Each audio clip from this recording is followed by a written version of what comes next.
Warahmatullahi wabarakatuh.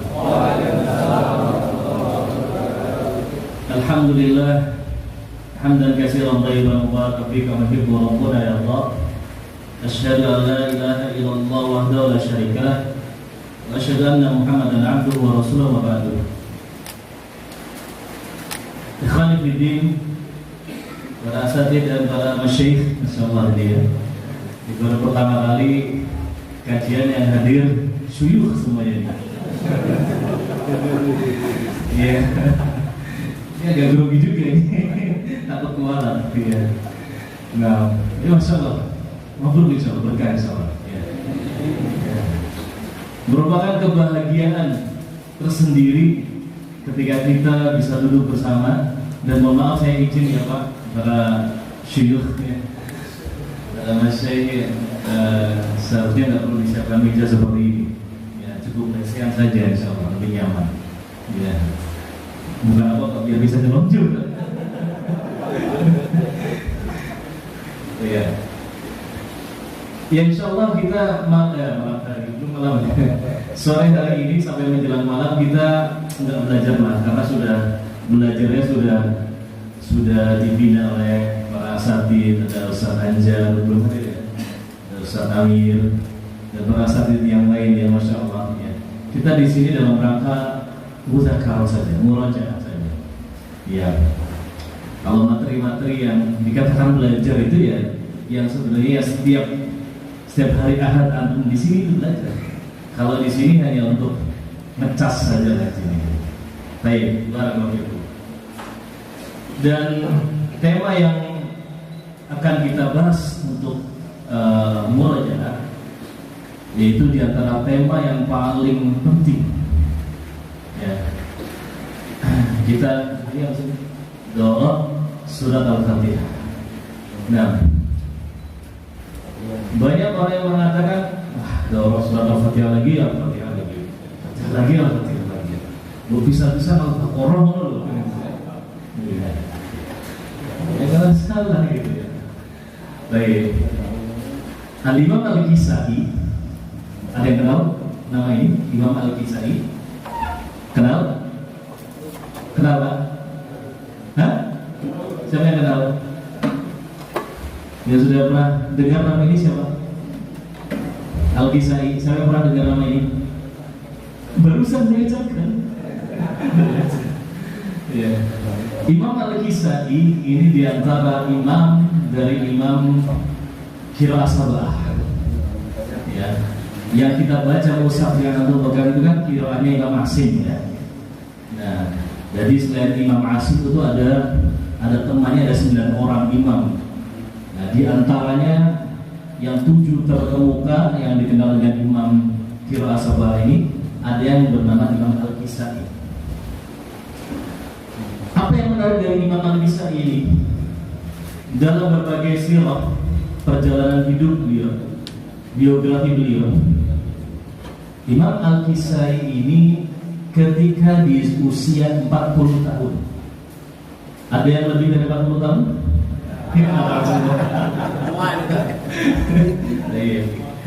Ya, berarti bukan antum ya, ini Imam Al-Kisai ya. Bukan, saya tidak menyampaikan antum, ini Imam Al-Kisai. Karena dia tinggal usia 40 tahun. Beliau itu masih asik mengembala kambing. Asik apa? Mengembala kambing, amal medus gitu. Nah, suatu saat ketika beliau sedang mengembala kambing, datang seorang anak ikut mainan kambingnya. Terus uminya datang, ibunya datang, dimarahin anak itu. Ente mau ngapain di sini? Mau main sama kambing? Marahin anaknya. Kamu mau main-main sama kambing, kamu nggak mau belajar maksudnya. Kamu mau tetap bodoh seperti orang ini? Maksudnya siapa? Al-Kisai. Kamu masih tetap mau bodoh, udah tua bodoh nggak kambing, hidup pula. Jadi marahin anaknya. Al-Kisai waktu itu dengar. Al-Kisai dengar. Ya Allah, saya dijadikan contoh sebagai kebodohan. Akhirnya apa? Seluruh kambingnya dijual. Ratusan kambingnya dijual. Buat apa? Modal belajar. Mulai belajar di usia berapa? 40 tahun dan sekarang beliau menjadi imam qiraat. Antum mulai belajar usia berapa? 50. 45. Ya, 45 ya, sudah 12 lah ya. Cuma selisih 1, cuma ada nolnya. Ya. Nah, selain itu setelah beliau jadi imam, ya, Imam Al-Kisai punya hobi, punya kebiasaan. Apa kebiasaannya? Keliling kota, pindah-pindah kota dari satu kota ke kota yang lain. Buat apa? Buat ngajarin Al-Fatihah. Itu kebiasaan beliau. Nah, ya. Jadi nggak mungkin ada ulama yang memiliki amalan rutin yang mudawwamah yang terus menerus kalau di situ nggak ada keutamaan. Ya, panjang ceritanya. Intinya yang akan kita pelajari adalah ilmu yang sangat mulia, ya, di mana surat Al-Fatihah adalah surat yang mulia, yang paling mulia, dan surat Al-Fatihah adalah surat yang menentukan sah atau tidaknya sholat kita. Sudah dibahas ya dalam fikihnya, dalam bacaan di majelis taksinya, masya Allah sudah dibahas. Baik. Sekarang yang menjadi pertanyaan adalah siapa di antara antum ya yang bisa meyakinkan bahwa saya sudah ngajur? Ya, masalah. Iya, maksud. Angkat tangannya. Siapa di antara kita yang sudah yakin bahwasanya surat Al-Fatihah kita sudah benar? Angkat tangan. Ya berarti Ustaz. Ya benar, yang lain sudah tadi soalnya. Gak yakin? Insyaallah. Was-was dari setan ini, jangan-jangan. Iya. Baik, masya Allah. Enggak bisa. Mau dilanjut? Iya. Baik. Ya, ini menjadi acuan dasar ya bagi kita pembaca Al-Quran, pembelajar Al-Quran, bahkan yang nantinya ditunjuk menjadi imam, entah imam di keluarga, imam sholat, bahkan imam pemerintah. Di mana suratul Fatihah ya menjadi standar minimal. Kita nggak perlu, kalau sekarang kan majelis qiraat itu masya Allah banyak sekali. Kita nggak perlu muluk-muluk lah belajar qiraat yang tinggi-tinggi, tapi nyatanya surat Al-Fatihah kita juga masih perlu banyak dikoreksi, dipelajari. Gitu ya Pak ya, sepakat ya. Nah, sebelum kita mengarah ke situ, kita harus tahu dulu apa sih penyebab terjadinya kesalahan dalam membaca Al-Quran yang nantinya menyebabkan, lebih-lebih menyebabkan baca surat Al-Fatihah kita rusak. Nah,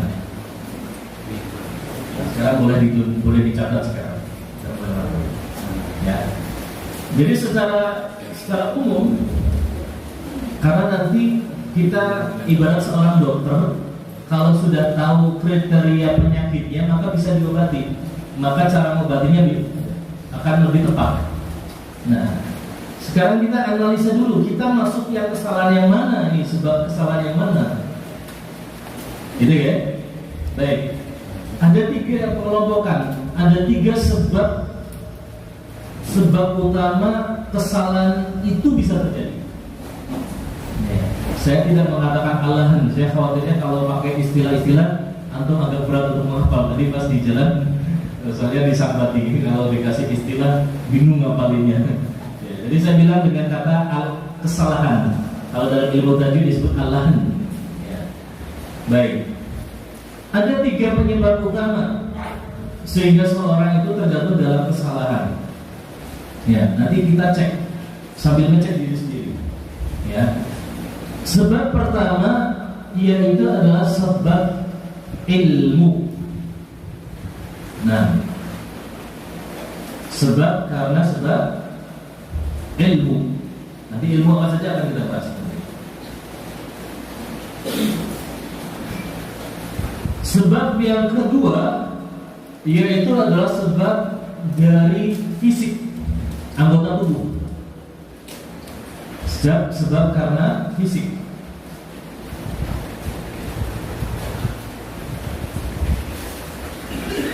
Dan sebab yang ketiga ini tidak kalah penting ya, itu adalah sebab karena syakhsiyah, kepribadian.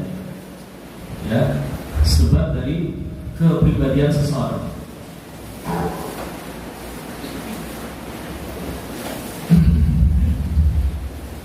Baik, kita rinci ya. Nah, kita harus tahu dulu akar permasalahannya nanti di mana. Sebab dari ilmu, sebab kesalahannya karena sebab ilmu. Ya, itu ada beberapa sebab ya, ada beberapa asbab tadi. Nah, yang pertama yaitu sebab, saya tidak mengatakan bodoh ya, jahil bukan, tapi kurangnya ilmu tentang makharijul huruf atau tidak menguasai makharijul huruf.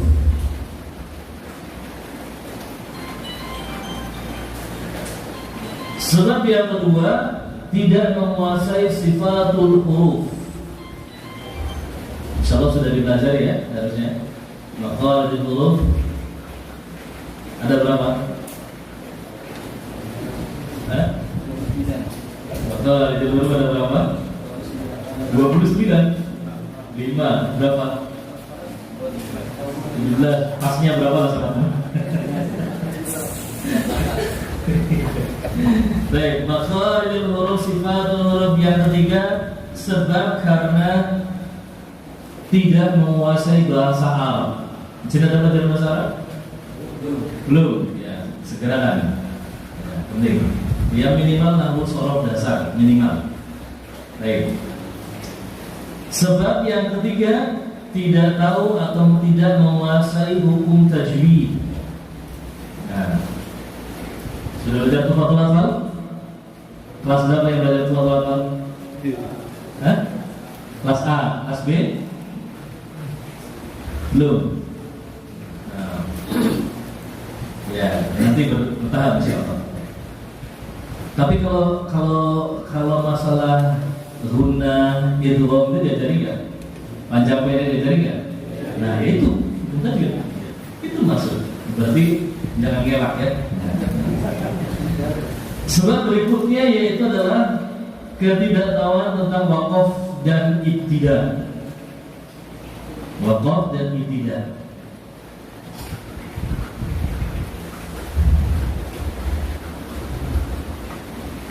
Sebab selanjutnya tidak tahu tentang tulisan atau rasm, tulisan pada mushaf. Ada tulisannya, ada tanda bacanya. Tanda bacanya berbeda-beda. Di mushaf yang ini dengan di mushaf yang itu beda. Biasa pakai mushaf ini, pindah ke mushaf itu terkadang bisa salah. Karena tidak tahu ilmu tentang penulisan dan tanda baca.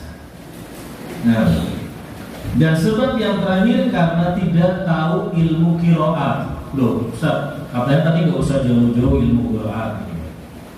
Ya, minimalnya qiraat yang sedang kita baca, yaitu bacaan riwayat Hafs. Ini juga ilmu qiraat, maksudnya bagian dari ilmu qiraat. Semuanya ini ya dari sebab makharijul huruf sampai qiraat ini sudah dikumpulkan di dalam Muqaddimah Al-Jazari. Sudah pernah dibahas? Sudah? Nah, jadi kalau di buku saya ya, buku yang kalau ada yang sudah punya bukunya bisa dibuka, kalau nggak ada silakan lihat pada layar di belakang saya. Dibayangin maksudnya. Nah,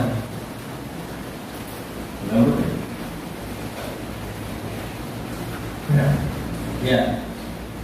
Di sini kita nukilkan ucapan Al-Imam Ibnu Jazari di dalam mukadimahnya, ya.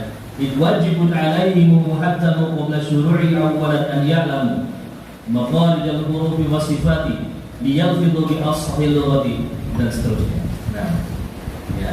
Jadi dikumpulkan, ya. Wajibun alaihim, wajib buat antum yang mau belajar Al-Quran, yang ingin mempelajari Al-Quran, lebih-lebih yang mau mengajarkan Al-Quran, lebih-lebih yang jadi imam di Al-Quran. Wajibun alaihim muhattamu qabla syuru'i awwalan an ya'lamu. Yang pertama apa? Maqalid al-hurufi wa sifati liyalfidhu bi ashil lughati. Ini berkaitan dengan al-lughat, berkaitan dengan bahasa Arab. Ya. Liyalfidhu bi ashil lughati, dia bisa mengucap dengan bahasa yang paling afsah. Ya. Muhaddir tajwid wal mawaqifi, ilmu tajwid dan waqaf wal ibtida. Hadir tajwid wal mawaqifi wa ma alladhi rusima, dan apa yang tertulis dalam mushaf. Nah, dan seperti itu sudah dikumpulin oleh Al-Imam Ibnu Jazari. Nah, sehingga kalau kita mendapatkan bahwasanya sebab kesalahan kita dalam membaca Al-Quran karena sebab yang tadi, dari makharij huruf sampai ilmu qiraat, maka solusinya apa? Obatnya belajar ilmu tersebut, ya. Jadi Ustaz, saya pengen ikut daurah biar nanti bisa baca Quran fasih. Ya Allah ya salam. Ini bukan dukun gitu kan ya. Begitu datang ikut daurah langsung keluar dari fasih, ini bukan dukun gitu kan.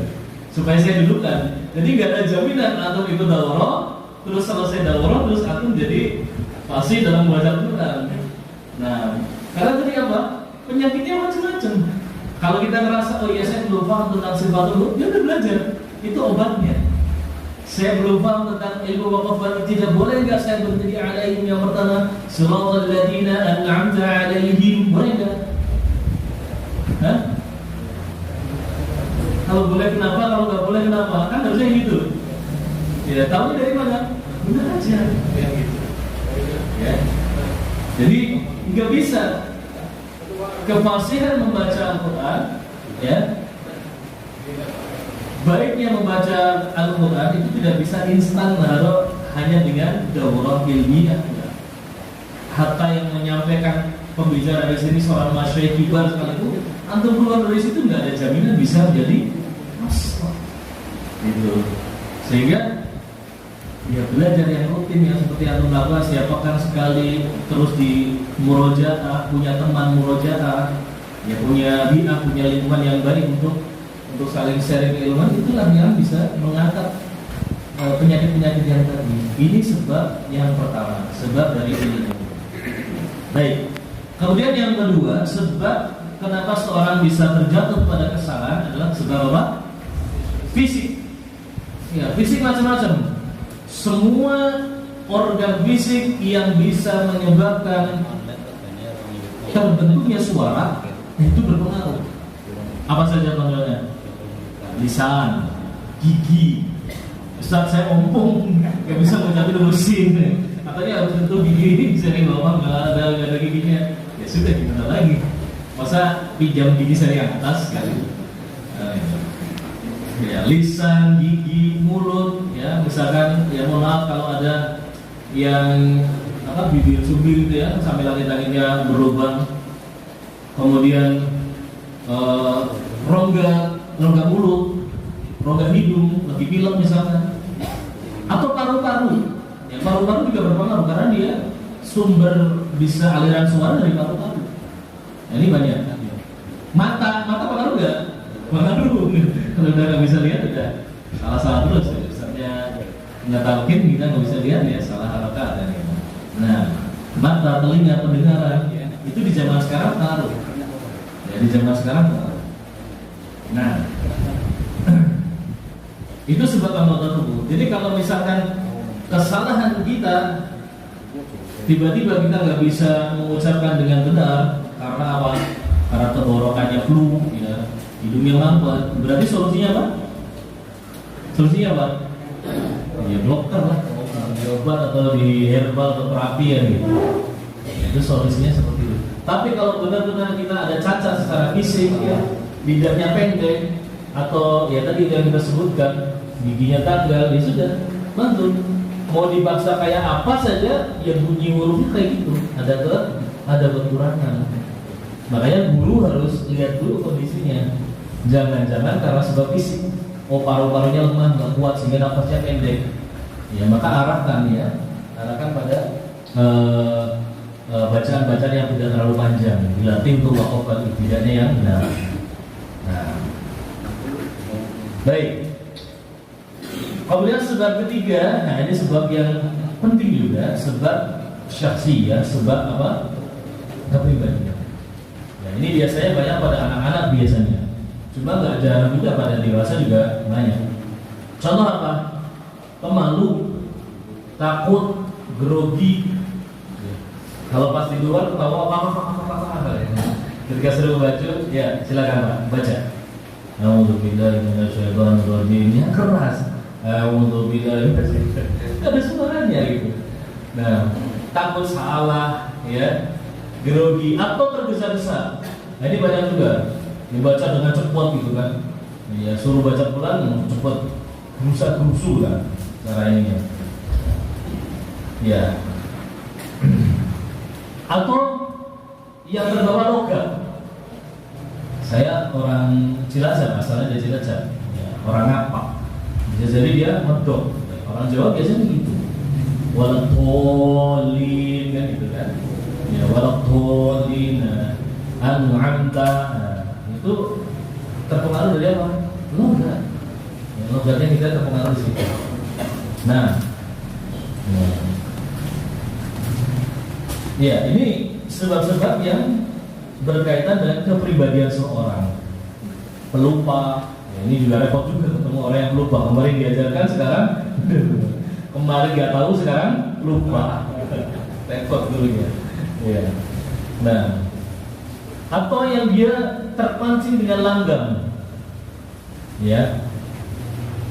Jadi ada yang kebiasaan ya, entah anak-anak entah bapak-bapak sama aja.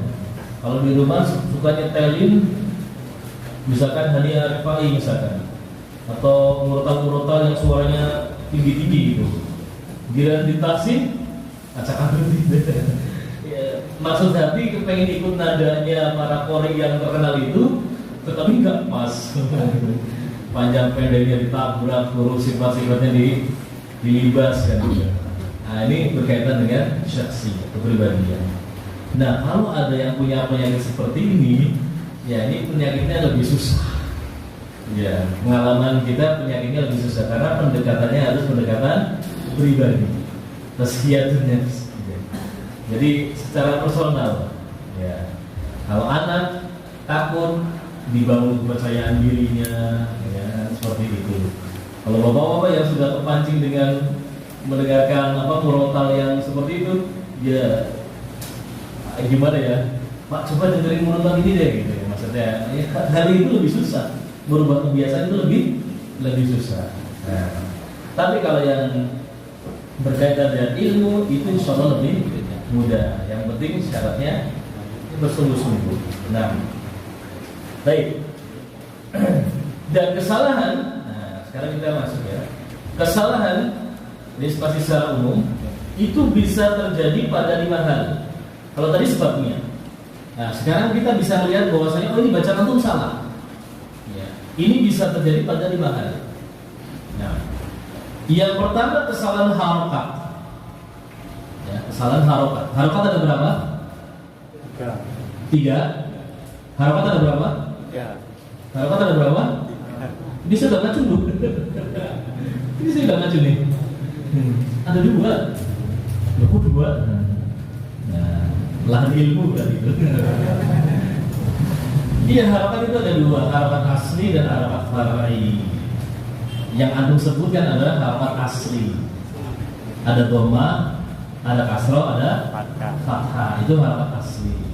Kalau harakat yang far'i, nanti ada imalah yang bunyinya e, gitu ya. Ada taklil yang bunyinya enggak enggak Ada ismam, ya. La ta'manna, monyong. Itu ada harakat far'i namanya. buat kenalan dulu ya. Jadi yang dimaksud harokat itu ada dua, asli dan far'i. Berarti antum salah mengucapkan kecampuran dua harokat ini juga nanti bisa jadi salah. Nah, baik, lahan atau kesalahan bisa terjadi satu pada harokat, dua pada huruf. Huruf ada berapa? 28. Huruf ada berapa? 2. Ada dua. Apa saja? Asli. Langsung. Terus far'i. Iya, kayak gitu kan enak. Ya. Ya, jadi didudukan pada fungsinya. Ya. Kalau huruf asli ada berapa? 28, 29. 28. Ada 29. Huruf asli ada berapa? 8. Ada dua. Iya. Ada huruf abjadiyah, ada huruf hijaiyah. Nah, bingung nggak? Bingung lagi. Huruf abjadiyah itu yang kayak apa? Abjadiyah itu yang kayak apa? ABCD. Iya betul ABCD. Tapi orang Arab bilangnya abjad. Abjad itu tadi hamzah, ba, jim, dal. Abjad, hawan, putih, kalamun. Ya itu. Ada deretan huruf abjadiyah, ada deretan huruf hijaiyah. Nah baru saya tanya huruf hijaiyah ada 20, 28 kalau nggak masukin alif gitu ya. Kalau 29 masukin alif ya. Nah ya. Baik, jadi kesalahan bisa di harokat, bisa di huruf. Nah, kenapa saya bilang ini? Iya, soalnya nanti tanpa sadar antum merubah huruf dari huruf asli ke huruf far'i. Contoh apa? Ihdinas siratal mustaqim. Gimana? Mustaqim. Silakan. Mustaqim. Ada yang baca gini. Ihdinas siratal mustaqim. Mustaqim. Ada? Pernah? Pernah dengar atau pernah melakukan? Ya. Mustaqim, ya mustaqim gitu. Itu merubah huruf yang qaf kasrah mustaqim menjadi huruf far'i namanya ya ismam. Ya bercampur waw. Mustaqim. Jadi ada kesalahan. Kesalahannya apa? Menggeser huruf asli ke huruf far'i. Nah, ini banyak banget kesalahan-kesalahan ini. Nah, baik. Kesalahan pada harokat, kesalahan pada huruf, terus kesalahan pada apa lagi? Pada kata. Ya, kata jangan ditanya Pak ya. Kata susunan kata alhamdulillah dibaca alhamdu. Alhamdu dibaca alhamdu. Ya. Ini kesalahan pada kata. Atau kesalahan pada kalimat. Ya satu ayat penuh misalkan. Ya, satu ayat penuh antum baca tetapi salah. Nah, dan yang kelima kesalahan pada al-ada. Al-ada. Apa itu al-ada? Al-ada adalah riwayat.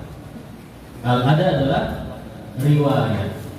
Jadi kalau misalkan seorang guru mencontohkan, ya, guru mencontohkan bagaimana cara melafalkan ayat ini, nah itu disebut apa? Al-ada atau riwayat dari guru. Nah, jadi terkadang ada yang mengatakan misalkan waladdallin. Saya lagi. Mana yang betul? Yang pertama ada yang kedua. Coba perhatikan baik-baik. Di penggalan ayat berikut. Yang pertama, waladdallin. Satu. Waladdallin. Satu. Atau yang kedua, waladdallin.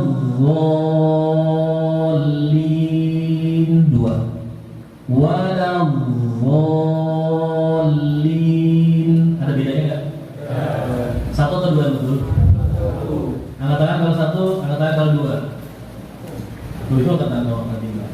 Satu atau dua gini. Satu, pasal satu.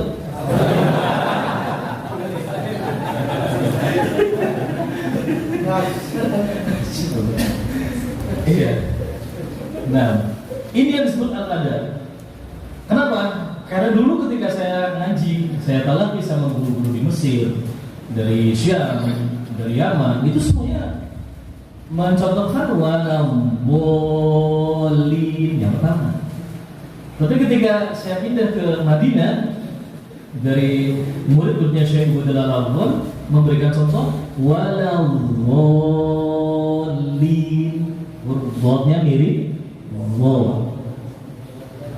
Ini namanya al-adab. Jadi kalau saya ngaji di depan muridnya Syekh Budalal Al-Ghul, itu baca walam bolin disalahin karena nggak sesuai dengan riwayat yang dimiliki. Hurufnya sama bolin, tapi cara melafalkannya beda. Nah ini kan disebut apa? Al-adab. Ya. Dengan pengetahuan antum tentang riwayat tentang al-adab ini, ya, kita tidak mudah menyalahkan setiap bacaan orang. Ini nanti semoga nanti diajarkan oleh para asatidz yang ada di sini. Ya. Jadi karena belajar tahsin yang setiap hari Ahad ini itu punya efek samping, bukan? Antum belajar setiap hari Ahad punya efek samping. Udah tahu efek sampingnya? Hah? Iya, ada dua efek sampingnya. Ya. Yang satu apa?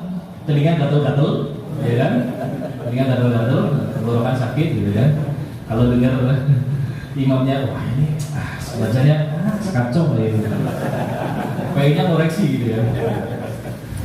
Nah, itu efek samping yang pertama. Efek samping yang kedua apa? Jantung berdebar, kaki gemetar. Kalau disuruh jadi imam, saya belum beres nih. Huruf ro-nya masih ro-ro-ri-ri-ru. Nggak mau jadi imam gitu. Nah, itu efek sampingnya gitu. Ya. Jadi intinya nanti kalau pada saat pelafatan huruf atau bagaimana cara pengucapan ayat itu nanti riwayat akan memperlihatkan itu. Ya, ada hal yang dibolehkan, ada yang tidak dibolehkan. Nah, nanti insya Allah kita akan belajar bersama. Kita sampai jam berapa? Ya? Sampai maghrib.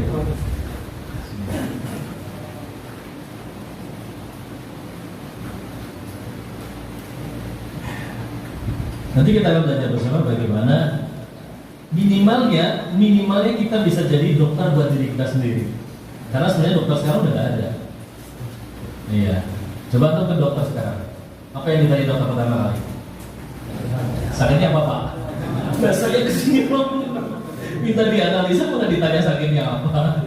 Ya, apa bedanya saya dengan dokter kan gitu? Misalnya pusing, mual, itu udah pusing nggak sampai pusing, mual nggak sudah mual. Coba kalau antum ke dokter, sakitnya apa Pak? Ya, periksa dulu dong saya kan gitu. Tes dulu dong ya. Kan itu kan nggak ada sekarang dokter. Nah, jadi minimalnya antum jadi dokter buat bacaan diri sendiri dulu. Apakah tadi sebab lahnya yang karena sebab ilmu yang mana nih? Kan gitu. Jadi merasa diri kurangnya di mana itu jadi fokus pembahasan nanti ke depannya. Ya. Sehingga para ulama seperti diantaranya Abdullah bin Mubarak itu memberikan tips, dan ini saya benar-benar saya pegang tips dari Abdullah bin Mubarak gimana caranya bisa menghilangkan ya, kejahilan, kebodohan dalam ilmu. Ya. Kita konteksnya yang tadi lahir karena sebab ilmu ya. Ya, bukan karena sebab fisik, bukan karena sebab syasiah. Nah, ini tips dan saya pegang sampai sekarang. Ada 6 tahapan yang ketika kita melewati tahapan ini supaya insya Allah ilmu itu akan menjadi mudah. Seberat apapun ilmu kita akan bisa menerimanya. Nah, yang pertama, ini paling berat. Tanamkan niat dan terus perbaiki niat antum. Ya. Ketika antum sudah hadir di sebuah majelis ilmu, ya, maka tanamkan niat. Salah dalam niat, ya sudah masalah. Nah, ya. Awalnya betul, nanti kedepannya ada hal-hal yang lain, ya senioritas lah segala macam, gitu. Pengen dianggap sebagai lebih alim, sebagai berilmu, dan niatnya sudah beda lagi, maka berantakan. Ini yang pertama, ya tanamkan niat, ya, dan terus perbaiki. Jadi setiap hari Ahad antum datang sini tanya dulu niat antum buat apa. supaya jadi ustaz. Gitu kan ada yang seperti itu, ya, supaya saya jadi ustaz. Atau yang ya biar nanti kalau saya jadi imam nggak malu-maluin lah kayak gitu. Ya, padahal ada lebih mulia dari itu. Ya, ketika semua dikaitkan kepada Allah Subhanahu wa taala, maka semua yang kita kerjakan lebih mulia. Nah, baik. Kemudian yang kedua apa? Perhatian. Ya, himmah. Perhatian pada ilmu tersebut. Ayo, saya besok setiap hari ke Al-Furqan dan gini. Oh, niat ya sudah ya. Tapi sampai di sini, sampai datang di majelis sampai terjadi khusyuk. Tahu khusyuk?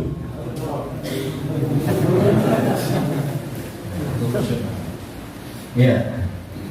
Jadi nggak perhatian dengan ilmu. Ya. Ya di antara perhatian dengan ilmu banyak.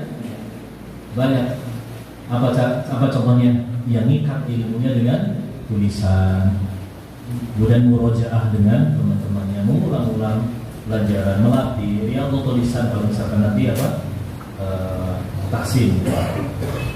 Baik. Kemudian yang ketiga, setelah antum perhatian dengan ilmu itu, cobalah untuk memahami. Cobalah untuk memahami apa yang disampaikan oleh ustaz, sampaikan oleh guru antum, dicoba untuk pahami. Poin mana yang tidak antum pahami? Gimana cara memahami sebuah ilmu? Gimana Pak? Hah? Kenapa? Kalau belum paham pertanyaannya sulit ini sulit. Ada yang lebih mudah. Memperhatikan. Iya dekat-dekat. Ada yang lebih mudah. Ya tadi udah tanya. Hah? Mengulang. Ini juga sulit ini. Ada yang paling mudah, yang paling mudahnya, ya, paling minimalnya, standar minimalnya. Ya. Yang paling minimalnya untuk memahami ilmu adalah cari huruf O.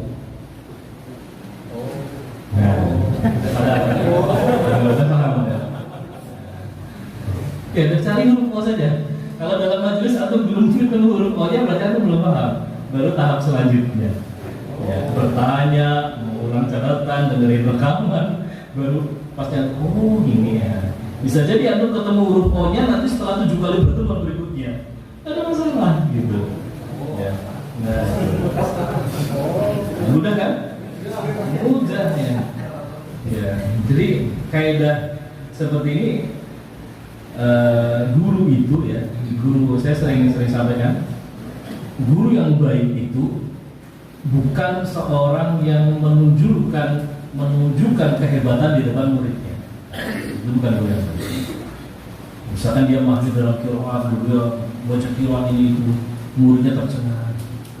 Ya, dia mahir dalam ilmu apa, dia tunjukkan kehebatan, atau dia punya ijazah sepuh. Tunjukkan saya pemegang syarat ini disebutin semuanya. Ya.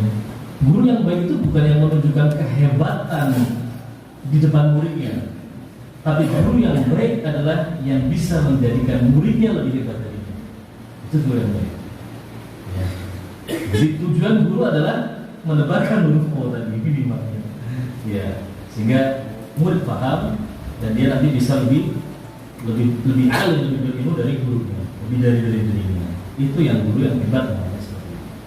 Nah, baik ya, yang ketiga pahami ilmu. Mencoba pahami ya tadi, ya, bertanya, melihat catatan, pokoknya apapun cara antum untuk memahami ilmu itu sangat penting. Nah, ya saya nasihatkan buat diri sendiri dan buat asatidz dari sini, jangan pernah bosan ngeladenin muridnya yang suka bertanya, gitu ya. Dulu kan kita ngalami ya Pak ya, zaman SMS itu ya, yang sekali cekling itu 400 rupiah, 600 rupiah pernah gitu ya.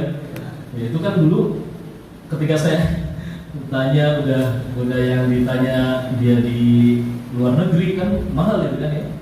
Udah bikin kata-katanya sudah rapi gitu kan. Enggak sampai berapa karakter itu kan ya, kan terbatas itu kan tapi dulu sudah dikirim, mungkin balas rasanya gimana gitu. Ya sekarang WhatsApp kan nggak pakai pulsa kan. Antum mau balas nggak rugi kan gitu. Ya nggak bisa ngetik ya sudah voice note ya. Jadi pengajar ya harus siap seperti itu. Seorang guru harus siap ya menyebarkan ilmunya kapanpun. Nah, kalau misalkan ada udur, kapan saya lagi ngajar, kapan saya lagi di jalan, nanti ya saya jawab insyaallah sudah selesai gitu. Asal seperti itu. Nah, baik. Tanamkan niat perhatian dengan ilmu, kemudian mencoba untuk pahami. Yang keempat, hafalkan. Jadi kalau sudah paham, besok lupa enggak? Itu penyakit ya. Kalau yang sudah dikasih, sudah diberikan, ya hafalin dikit-dikit. Oh, idhar halki itu ketika nun sukun dan tanwin bertemu dengan huruf ya itulah gitu ya kan. Ya udah pernah dengar lah pokoknya itu udah. Nah, itu hafalin ya, mulai dari yang sedikit. Hafalkan. Kemudian yang kelima, nah, setelah kita mencoba hafalkan sedikit-sedikit dihafalin. Saya kurang mantap nih, cara menghafalkannya kurang kuat, kurang tobat. Caranya gimana? Ajarkan. Ya. Jadi antum yang sudah belajar, ya, cobalah untuk mengajarkan kembali. Ya minimal ke anak-anak kita, istri kita, coba diajarkan kembali. Karena dengan antum mengajarkan kembali, itu semisal dengan murojaah membaca kitab 10 kali lipat. Coba dirasakan. Ya. Sudah selesai satu bab, misalkan bab setelah naber misalkan. Udah, duduk sini, ajari bapak begini atau ilmu ini. Naber ini, coba diajarkan. Ya. Kalau sudah antum terbiasa dengan pola seperti ini, walaupun dengan teman, walaupun dengan saudara atau keluarga sendiri, syukur punya hal kecil, ya, di musola, itu bisa. Sekarang ada online, udah teman-teman SMP kita ini ngaji, ajari ini ya, nggak ada masalah kan? Kita dalam rangka apa? Murojaah sebenarnya. Nah, jadi kita ajarkan bukan dalam rangka supaya kita dipanggil ustaz. Fungsinya adalah untuk murojaah ilmu kita. Nah, dan yang terakhir adalah amalkan.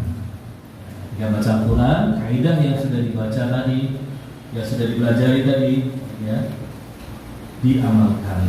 Ya. Jadi bukan sekedar teorinya saja. Nah,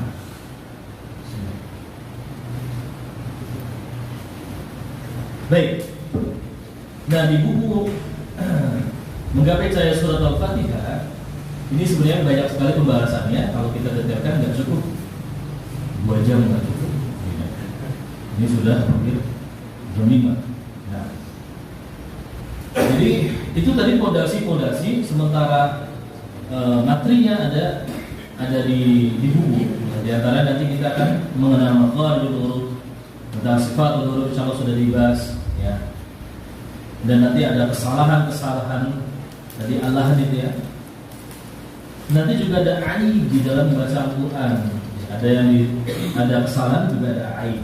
Insyaallah juga nanti akan dibahas pada saat itu. Nah sekarang kita masuk langsung saja. Kayaknya nggak afdol kalau tidak dipraktekkan ya. Supaya minimalnya dari kesalahan tadi kan ada kesalahan apa? Huruf, harokat, huruf, kalimat, enggak. Nah, sama yang terakhir itu adalah al-ada. Ya. Ini minimalnya dari al-adanya itu nanti antum dapat di acara kita kali ini. Baik, silakan semuanya buka mushafnya. Nah, karena belajar berarti harus ada yang konsentrasi, mata melihat, telinga mendengarkan, hati terpaut pada ilmu, pikiran konsentrasi. Nah. Baik.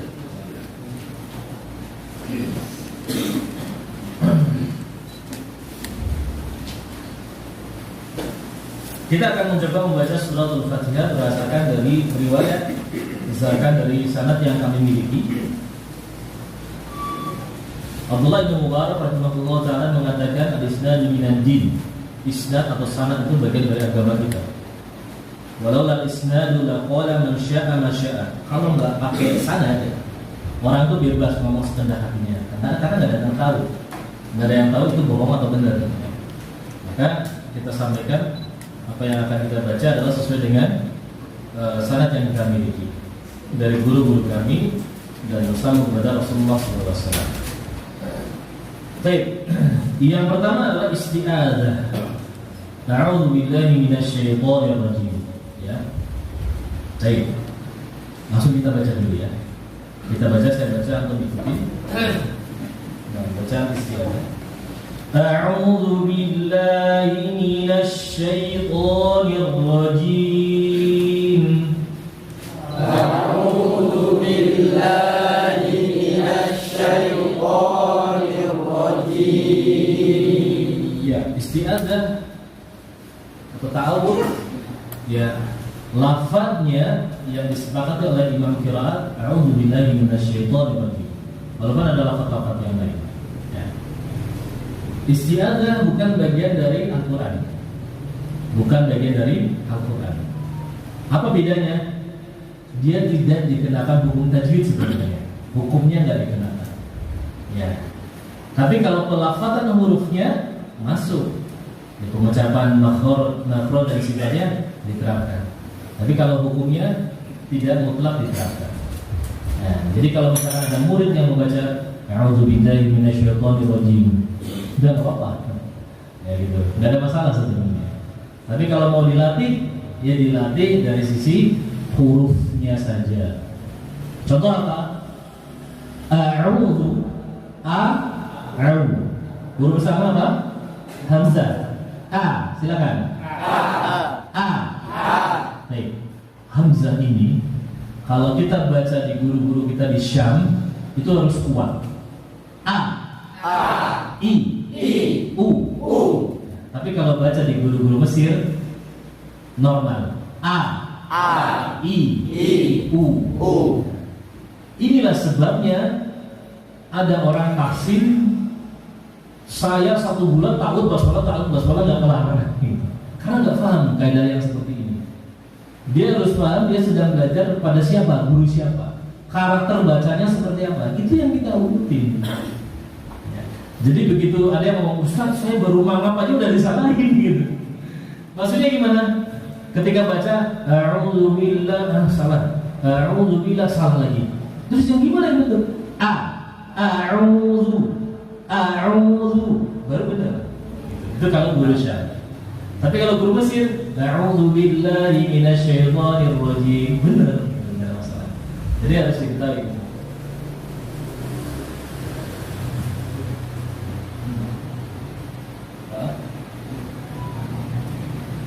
Boleh.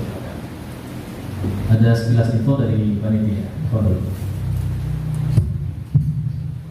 Mohon maaf waktu kami potong sebentar karena buku menggapai Quran surat Al-Fatihah baru datang. Yang bagi yang menghendaki saja nanti kita bagikan. Yang membuka otomatis membeli gitu. Harganya 40.000 sudah kami infokan di grup karena baru datang. Yang membuka segel berarti otomatis membeli, harganya 40.000. Yang ngapunten pesan bisa kami tunjukkan. Ini yang terbaru, kalau itu yang cetakan pertama ya. Mohon untuk panitia bisa membagikan bukunya. Bagi yang membeli otomatis membuka segel dan nanti harus membayar uang 40.000. Mantap ya. Terima kasih. Moga bisa dilanjutkan Ustaz.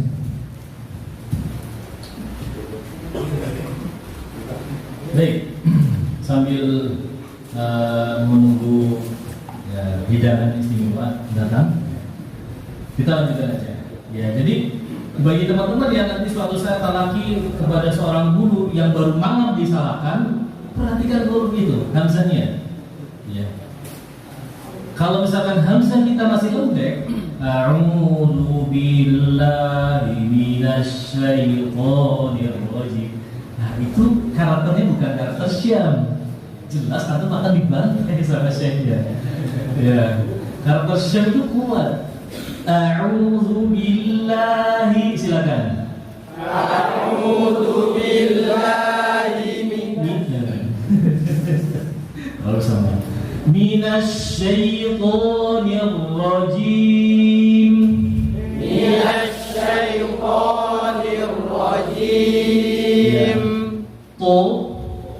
To?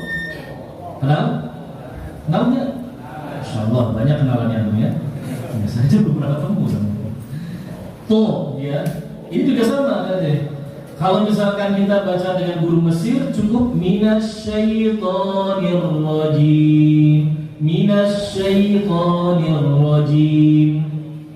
Tapi kalau guru dari Syam itu harus tebalnya maksimal karena setelahnya ada alif. Ini kaidah. Setiap huruf tebal setelahnya ada alif. Huruf tebal ada berapa? Huruf tebal ada berapa? 7 apa saja?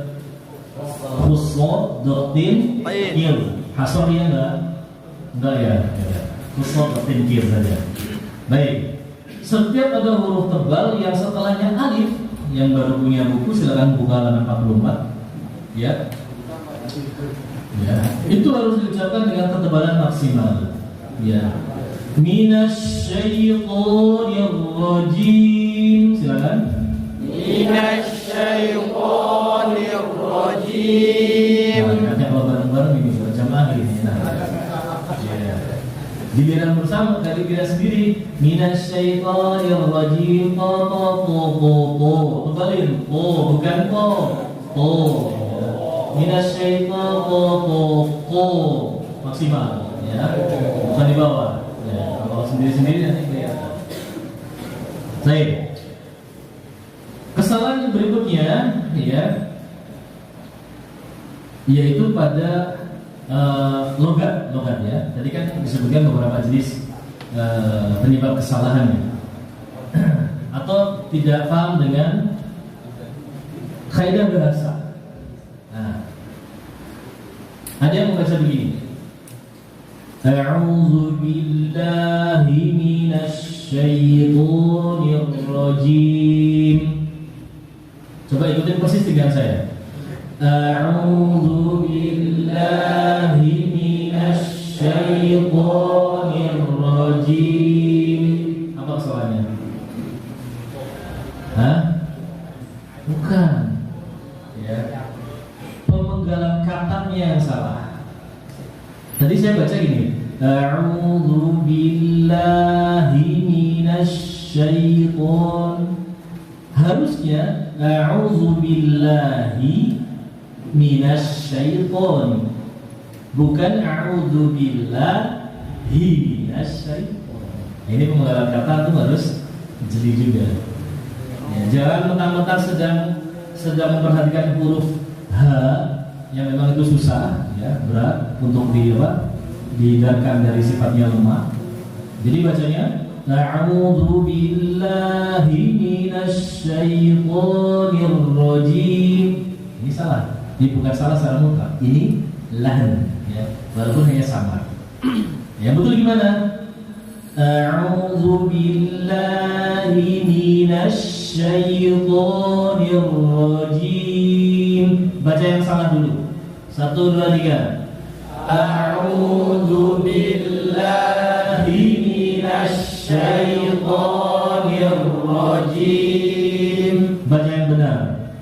A'udzu billahi minasy syaithanir rajim. Ada. Ya. Jadi dokter itu berani menyebutkan kesalahan, menyebutkan penyakitnya dengan kata lain, ya. Kalau misalkan lagi tahsin, harus bisa menyontohkan yang salah dengan benar. Harus bisa membacakan yang salah dengan benar. Supaya apa? Supaya jangan diikuti. Ya, supaya jelas. Karena banyak sekali misalkan orang lagi tahsin, dikoreksi salahnya. Apa sih salahnya ya? Apa sih salahnya? Rasanya udah benar gitu. Nah, kan banyak ya yang gitu. Misalkan ustadznya nyontohin gini, apa sih yang salah? Apa yang beda? Nah, jadi supaya guru itu juga harus bisa menyontohkan yang salah dengan benar, bukan hanya menyontohkan yang benar saja. Baik, lanjut ke ayat pertama. Ayat pertama apa bacanya?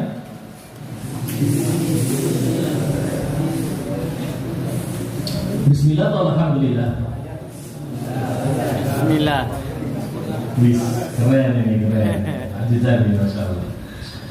Ayat pertama ada khilaf, ya. Ada yang menyebutkan basmalah itu ayat pertama, ada yang menyebut alhamdulillah ayat pertama. Cuma masalahnya siapa yang menyebutkan basmalah ayat pertama? Siapa tuh? Dapat hadiah dari panitia. Basmalah dihitung sebagai ayat pertama oleh siapa?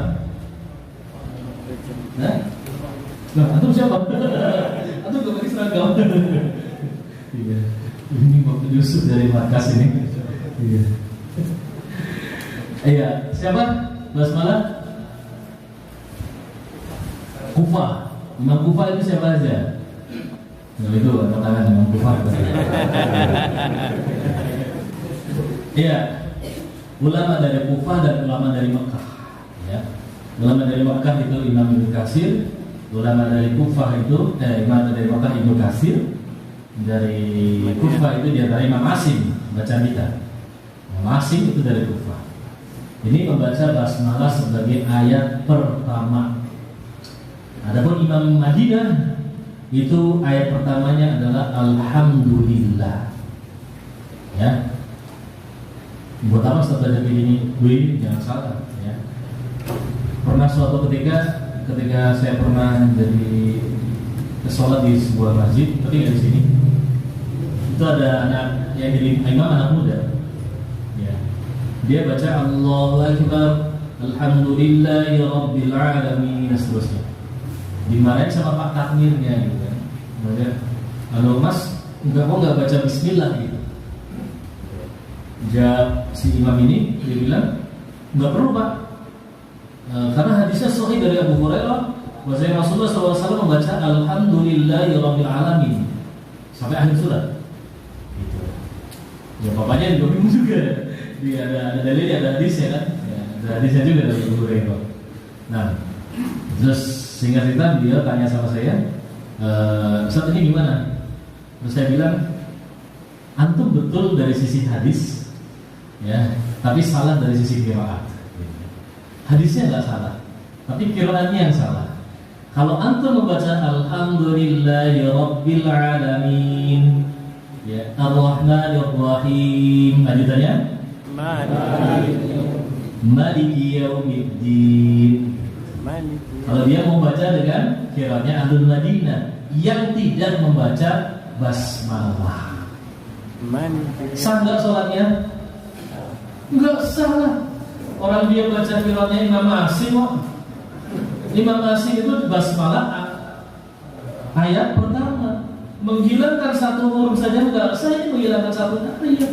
Gimana mau sah? Bingung kan dengan. Terus gimana sholatnya gimana? Ya sudah banyak-banyak istighfar. Masa mau diputar balik nggak bisa. Kan udah terjadian udah lampau. Ya. Nah ini banyak terjadi. Makanya jangan segar-segar antum. Ini mohon maaf ya. Ketika sholat di masjid yang kita ada, imam baca, kita nggak dengar ya. Ada yang baca Allah Akbar, Bismillahirrahmanirrahim, alhamdulillahirabbil alamin, aman. Tapi kalau kita nggak dengar sama sekali, jangan segar-segar nanya, Tadi antum baca basmalah nggak? Baca apa? Tapi sir, sudah apa? Tapi kalau dia nggak baca basmalah, udah masalah. Itu, sholat lagi, ya, sholat lagi. Kecuali dia baca pakai qiraatnya Nafi, pakai qiraatnya Abu Amr, pakai qiraatnya Ya'qub dan seterusnya. Itu. Nah, tapi saya belum tahu qiraatnya Nafi kayak apa. Nah, sekarang baru tahu kan, baru kerasa kan pentingnya belajar qiraat. Ya, gitu. Ya, basmalah ayat pertama di sisi Imam Asim yang kita baca. Baik, kita baca Bismillahirrahmanirrahim. Bismillahirrahmanirrahim. Ya, sekilas terdengar ada yang memanjangkan atau tamtid itu kepanjangan dikitnya pada huruf mad, Bismillah, dua harokat. Ya. Ar-Rahman, Ar-Rahim, Ar-Rahim dia madnya sudah mau milih 4 atau 6 atau 2 boleh.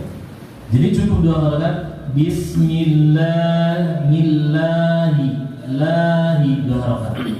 Bukan Bismillahir, itu langgam TPA Nusantara. Apa itu? Berubah.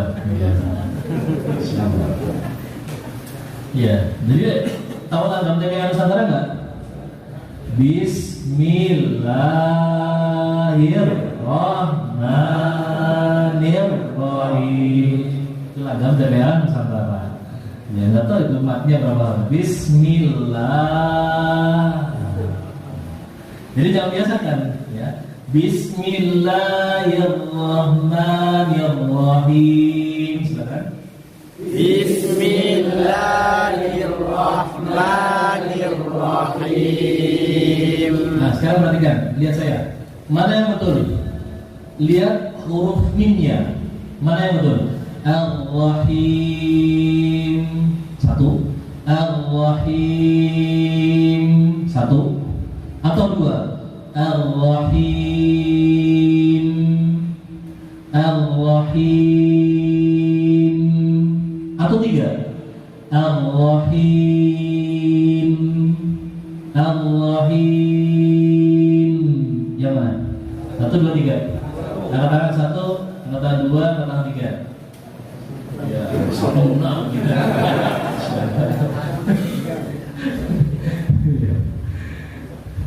Ya, ini yang dimaksud al-ada kayak gini. Kesalahan dari al-adanya. Huruf mim, ya, tidak diucapkan dengan lemah, tidak juga diucapkan dengan kuat. Kalau lemah begini, ma mimu am, silakan. Ma mimu am, nempel ke bibirnya lemah, dirasakan. Kita baca Ar-Rahim, silakan. Ar-Rahim. Nah, lemah, ya. Tidak juga diucapkan dengan kuat. Ma mimu am, silakan.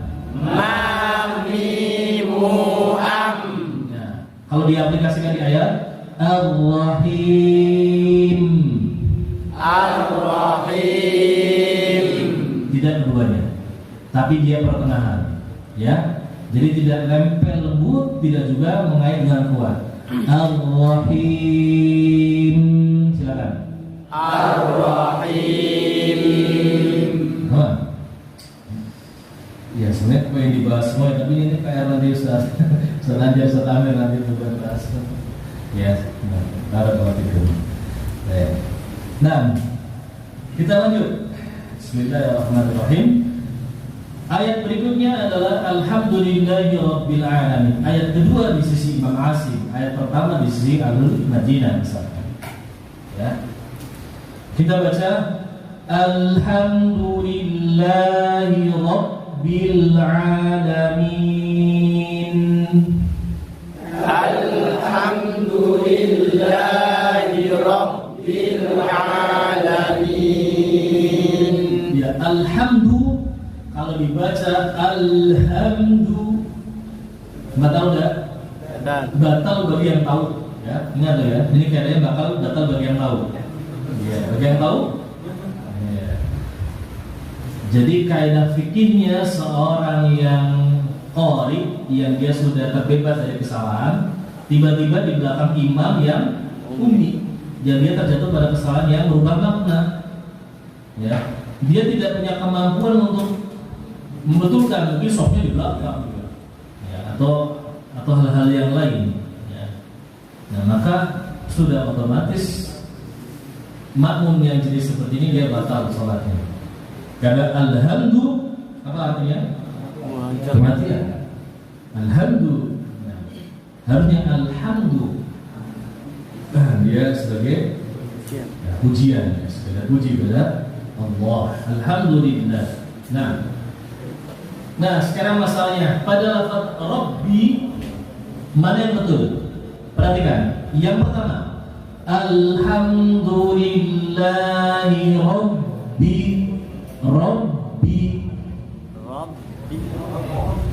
Yang kedua, Alhamdulillahi Alhamdulillahi Rabbi. Yang mana? Rabbi atau Rabbi? Satu atau dua? Tumben atau berubah? Jadi banyak satu saya jadi begitu cepat tadi berubah. Ya mungkin ditaruh besar. Iya, kedua-duanya betul. Kedua-duanya betul. Nah, kenapa dari sisi riwayat? Ini kalau diuraikan panjang lebar. Nanti bab sifatul huruf ini pengaruh. Orang yang paham sifatul huruf ini dia nanti akan bisa menguraikan masalah ini. Mana yang benar, Rabbi atau Rabbi? Rabbi atau Rabbi? Mana dulu? Iya, tadi kan udah sedikit. Aku mikir lagi. Iya. Guru saya di Yaman, ya dari Yaman, dari jalur apa namanya, dari Syam, itu ada yang mencontohnya seperti itu, Robbi. Ya. Nah, guru yang dari Mesir, sebagian di Mesir, Madinah itu kuat, karena berubah itu dia punya sifat apa? Jahr syiddah, harusnya tertahan suaranya, Robbi. Ada juga yang mengatakan, ya, perbedaan huruf satu ke huruf kedua harus sempurna. Robbi nggak boleh terpotong, tetap harus satu harokat. Robbi. Nah, tapi ada aliran suara dong. Itu aliran suaranya apa? Nah, itu nanti PR. Silakan ditanyakan kepada ustaz pembimbingnya. Dan ustaz pembimbingnya harus bisa jawab. Nah. Baik ya. Intinya boleh seorang baca Rabbi dan Rabbi, tergantung gurunya memerintahkan yang mana. Kalau gurunya memerintahkan dengan tertutup aliran suaranya, nah kita baca kedua cara ini. Kita baca dengan menutup suaranya sempurna. Rabbi, silakan. Rabbi. Alhamdulillahi Rabbil Alamin. Alhamdulillahi Rabbil Alamin. Sekarang kita baca dengan sedikit mengalirkan suara. Rabbi. Rabbi. Rabbi. Rabbi. Alhamdulillahi Rabbil Alamin. Alhamdulillahi Rabbil Alamin. Ya, nanti tergantung gurunya. Kalau gurunya menyontohkan dengan sedikit mengalirkan, maka alirkan. Kalau gurunya mencontohkan dengan menutup aliran suara, maka tutup dengan sempurna. Gitu ya? Sudah pahami? Baik. Nah, kesalahan berikutnya adalah pada lafaz al-alamin. Al-alamin. Ini jelas kalau al-alamin salah, al-alamin juga enggak benar. Ya. Al-alamin juga enggak benar. Mana mengalami? Bingung nanti. Mengalami. Baik, tapi pembahasan kita bukan itu. Pembahasan kita adalah alif setelah huruf ain. Alif setelah huruf ain. Baik. Alif itu huruf tipis atau huruf tebal?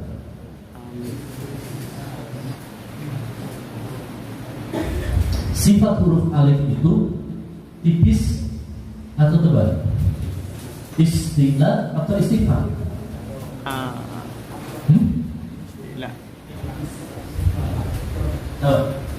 Sebab huruf mad itu, alif kan huruf mad ya, sifatnya ngikut huruf sebelumnya. Kalau huruf sebelumnya huruf tebal, maka dia sifatnya tebal. Minasyaitonir rajim, oh ada alifnya. Tapi kalau al-alamin, tipis atau tebal? Tipis. Maka jangan dibaca Alhamdulillahi Rabbil Alamin. Alamin. Nah, alamin. Ain tipis, lam tipis, mim tipis, nun tipis. Enggak ada yang tebal. Jadi jangan dibaca Rabbil Alamin atau Rabbil Alamin atau Rabbil. Apa nih? Oh ya, bisa materi. Ya, intinya semuanya diisi. Rabbil alamin, alamin, alamin. Silakan. Al-alamin. 1, 2, 3. Al-alamin. Akhirnya huruf apa? Nun, bukan mim. Jadi perhatikan, jangan dibaca al-alamin, min. Jangan tutup bibirnya. Lidahnya tancapin dulu ke atas. Al-alamin, min. Jangan nutup. Kalau nutup berarti merubah huruf nun jadi mim. Lagi. Al-alamin, Al-alamin. ya. Jadi nanti selain tahsin, selain dengerin juga lihat bibirnya. Ya. Alhamdulillahi Rabbil alamin. Pak, buka. Bukan min, bukan min. Waladhdallin. Lin, Pak, bukan lin ya. Baik. Nah, ayat selanjutnya. Ya, ini sudah kita bahas di basmalah, kita baca saja. Oh ya, Ar-Rahmanir Rahim. Ar-Rahmanir Rahim. Bukan Ar-Rahmanir Rahim. Him. Gemes itu. Him. Him. Kita baca yang salah. Ar-Rahmanir Rahim. Ar-Rahmanir Rahim. Nah, itu yang salah ya. Kita baca yang betul. Ar-Rahmanir Rahim. Ar-Rahmanir Rahim. Masyaallah. Jelas. Lanjut. Maliki Yaumiddin. Ya, masyaallah. Kita baca Maliki Yaumiddin. Maliki Yaumiddin. Nah, baik. Kaf punya hams, sifat hams. Kakiku atau kakiku?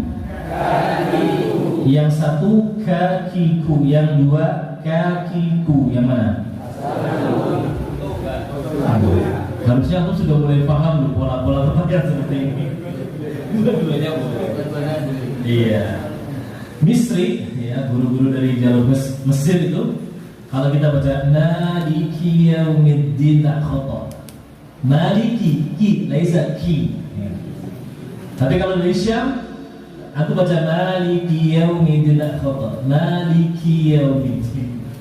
Ya. Jadi lihat dulunya, mau kakiku atau kakiku. Ya, kalau Misri kakiku, Syam kakiku. Nah, kita baca yang Misri. Maliki Yaumiddin. Maliki Yaumiddin. Kita baca yang Syam. Maliki Yaumiddin. Maliki Yaumiddin. Din. Din. Bukan din. Din. Jangan tutup mulutnya. Awas, awas. Ya. Wow.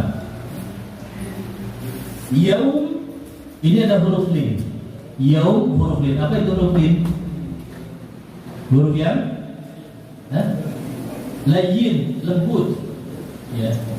Lembut, jadi sifatnya lembut. Yaum, bukan dihentak. Yang salah begini. Maliki Yaumiddin. Yaumiddin dihentak. Kita baca yang salah. 1, 2, 3. Maliki Yaumiddin. Hilang sifat linnya. Harusnya lembut. Maliki Yaumiddin. Silakan. Maliki yaumiddin. Ya. Huruf dal tadi kita sudah bahas, boleh ad-din, boleh ad-din. Ya, boleh ngalir Maliki yaumiddin. Boleh dia tertutup rapat. Maliki yaumiddin. Keduanya boleh. Nah. Ya, tulis. Iyyaka na'budu wa iyyaka nasta'in. Nasta'in. Kita baca. Iyyaka na'budu wa iyyaka nasta'in.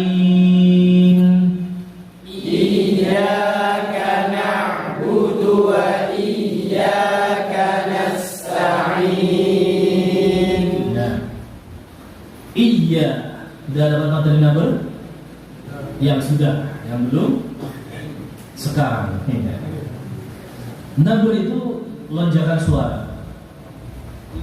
Ya, ketika antum mengucapkan tiba-tiba ada lonjakan suara, itu namanya an-nabr. Jadi standarnya kan baca stabil tiba-tiba itu namanya nabr. Ya. Dan nabr ini teori yang baru muncul belakangan ini. Secara apa? Secara teoritis. Nah, namun secara praktek sudah diamalkan sejak zaman dahulu. Ya, secara praktek sudah diamalkan sejak zaman dahulu. Nah, kalau misalkan kita bilang iyyaka, itu harus dengan nabr. Tiba-tiba nanti antum akan dengar, dan yang menyampaikan bukan orang biasa, mungkin seorang ustaz, seorang syekh. Nabr itu nggak ada istilah nabr di dalam ilmu tajwid. Ini perkara yang mudah, mengada-ada. Nah, gimana cara mendudukannya? Ya, cara mendudukannya mudah sebenarnya. Teori tajwid itu muncul sejak kapan? Teorinya? Secara tertulisnya, terdeteksi itu baru di abad ke-4 baru muncul. Itu aja nggak menjelaskan secara detail makro dan sifat. Baru di abad ke-5 muncul yang menjelaskan tentang makro dan sifat.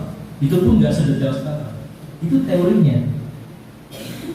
Apakah kita katakan teori itu mudah? Makharijul huruf ada berapa? 17 misalkan. Kata Al-Imam Ibnu Jazari, makharijul huruf 17 alladzi yaqtaru man tabar. Siapa yang mengatakan makharijul huruf ada 17? Ya Imam Ibnu Jazari. Abad ke-8, abad ke-9. Sebelumnya ada enggak yang mengatakan makharij ada 17? Enggak ada satu. Apakah kita katakan itu perkara yang mudah? Enggak. Ini teori yang disusun, yang ditulis oleh para ulama supaya apa? Supaya menjadikan bacaan orang itu bisa dianalisa, bisa lebih menjauh dari kesalahan. Itu teori muncul seperti itu. Ya, amalannya sudah ada sejak zaman dahulu. Ya, jadi tidak ada masalah. Ya, cuma berbeda-beda cara prakteknya itu ada yang beda-beda. Contoh pada kata iya dan na'bud. Ya, kalau Syam itu dia kuat. Iyyaka na'bud. Silakan. Iyyaka na'bud. Itu Syam. Tapi kalau Misri itu smooth, ya, halus. Iyyaka na'bud. Iyyaka na'bud. Yang tidak boleh iyyaka. Karena ini merubah huruf. Harusnya ya sukun. Iyyaka bukan ya mad. Itu ya madiyah. Nah, kita baca yang Syam, kuat nomornya. Iyyaka na'budu wa iyyaka nasta'in. Iyyaka na'budu wa iyyaka nasta'in. Kita baca yang versi Misri. Iyyaka na'budu wa iyyaka nasta'in. Iyyaka na'budu wa iyyaka nasta'in. Nah, baik ya. Sekarang ada kesalahan begini. Seorang membaca ayat ini dengan cara seperti ini. Iyyaka na'budu wa iyyaka nasta'in. Mana yang salah? Ulangi ya. Iyyaka na'budu wa iyyaka nasta'in. Mana yang salah?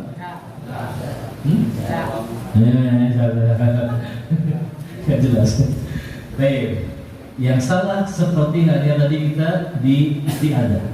A'udzubillahi minasyaitonir.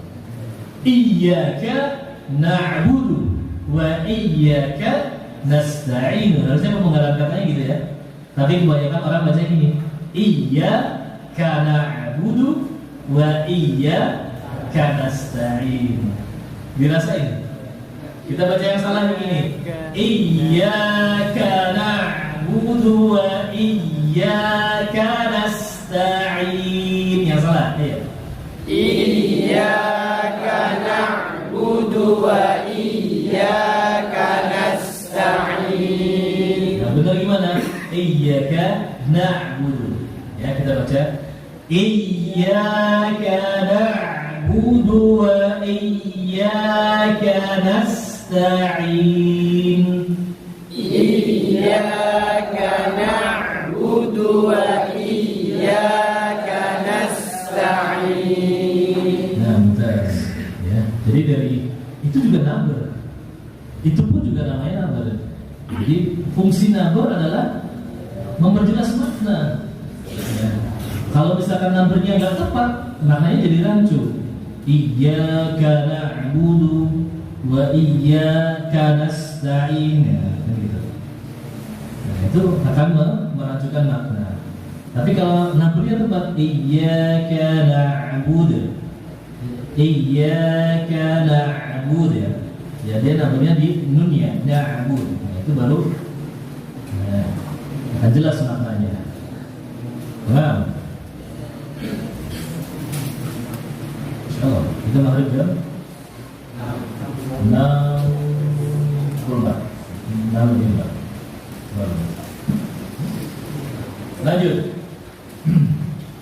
Ihdinas siratal mustaqim. Kita baca. Ihdinas siratal mustaqim. Ihdinas siratal mustaqim. Perhatikan huruf H. Ihdina. Ihdina. Bukan I. Ihdina. Ihdina. Bukan ih. Dialirkan. Udaranya suaranya dialirkan. Ihdina. Ihdina. Nah, segitu. Ya. Jadi tidak ditebalkan ihdina, tidak juga ditekan atau syiddah. Ihdina. Jadi relax saja. Ihdina. Ihdina. Ayo. Ihdinas siratal mustaqim. Ihdinas siratal mustaqim.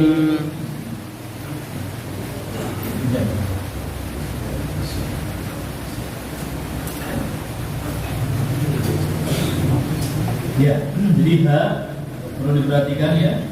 Dia memang huruf yang lemah. Hanya H punya sifat khofa namanya. Nah, jangan sampai bergeser makhluknya, jangan sampai berpindah dari sifat-sifatnya. Baik, terus shad ini juga dia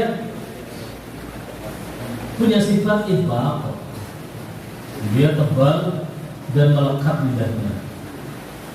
Sli, silakan. Sli, bukan sui. Bukan sui, sli, sli, su, so, sli, su. Ihdinas siratal mustaqim. Ihdinas siratal mustaqim.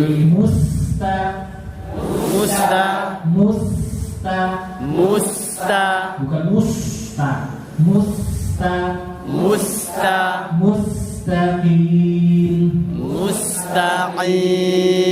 Ihdinas siratal mustaqim. Ihdinas siratal mustaqim. Mustaqim boleh? Boleh? Boleh. Ihdinas siratal mustaqim boleh? Boleh. Lah, ya. Oh, Baik. Nah. Baik. Lanjut. Ayat berikutnya, ayat ke-7 di sisi Imam Asim, ayat ke-7. Ini tadi yang kita katakan. Siratal ladzina an'amta 'alaihim. Boleh berhenti di situ? Boleh? Boleh kan? Boleh. Iya, tergantung dengan siapa. Dengan kita, masing-masing. Dengan khas. Boleh kan? Tidak. Siapa akan jawab tidak? Siapa? Apa alasannya tidak? Iya. Kenapa nggak boleh? Jadi apa yang salah? Siapa ini? Tamam. Siratal ladzina an'amta 'alaihim ghairil maghdubi 'alaihim waladdallin. Ya. Ulama berselisih pendapat. Ya. Ada yang membolehkan berhenti di 'alaihim yang pertama, ada yang melarang berhenti di 'alaihim yang pertama. Baik. Yang lebih pentingnya adalah antum harus tahu sebabnya. Tamam? Sekarang yang melarang dulu. Yang melarang dia punya dua alasan. Setidaknya dia punya dua alasan. Alasan yang pertama dari sisi makna qabih. Siratal ladzina an'amta 'alaihim ini belum selesai. Masih memunculkan kerancuan. Nah, 'alaihim itu siapa? Dhamirhum ini kembali kepada siapa? Ini masih menunjukkan kerancuan. Baik. Ini alasan pertama. Dari sisi makna belum bisa dipahami. Alasan yang kedua yaitu dari ilmu fawasil. Ilmu apa? Apa itu ilmu fawasil? Atau yang dikenal dengan ilmu adul ay. Ilmu adul ay. Nah, ilmu yang menghitung mana ujung ayat, mana akhir ayat. Itu ilmu fawasil atau ilmu adul ay. Paham? Dalam ilmu fawasil ini ada 6 madhab. Ya, ada 6 madhab. Ya.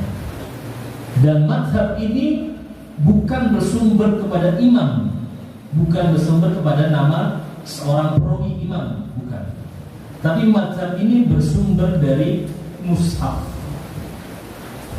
Nah, ini ceritanya agak panjang. Nanti insyaallah akan ada kelanjutannya. Nah, intinya ada 6 madhab. Ya, ada madhabnya Madani awal, ada madhabnya Madani akhir, ada madhabnya Maki, madhab Basri, madhab Syami, ada madhab Kufi.